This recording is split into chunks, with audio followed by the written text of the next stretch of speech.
ചൂടായതുകൊണ്ട് നമ്മൾ ഷേക്ക് ഉണ്ടാക്കുകയാണെങ്കിൽ തണ്ണിമത്തൻ ഷേക്കാണ് ഉണ്ടാക്കുന്നത്. തണ്ണിമത്തൻ ഇങ്ങനെ പൊതിച്ച് നമ്മൾ ഗ്ലാസ്സിലോട്ട് ഇടുവാണ്. ആദ്യം ഒരെണ്ണം ചെയ്ത് വെക്കാം ഗൈസ്. നമ്മൾ തണ്ണിമത്തനെല്ലാം ഗ്ലാസ്സിലോട്ട് ഇടുവാണ്.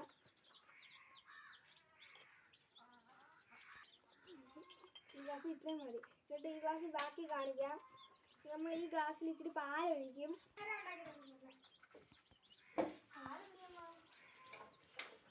നമ്മളിനി പാൽ ഉണ്ടാക്കാൻ പോവാണ്. പക്ഷെ നമ്മൾ പാലൊഴിക്കാം. ഓവർ അവൽ ഇച്ചിരി ആവും.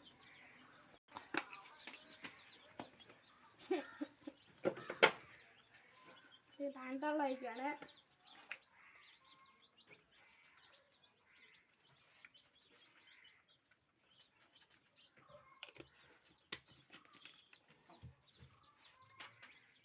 റെഡിയാക്കാം.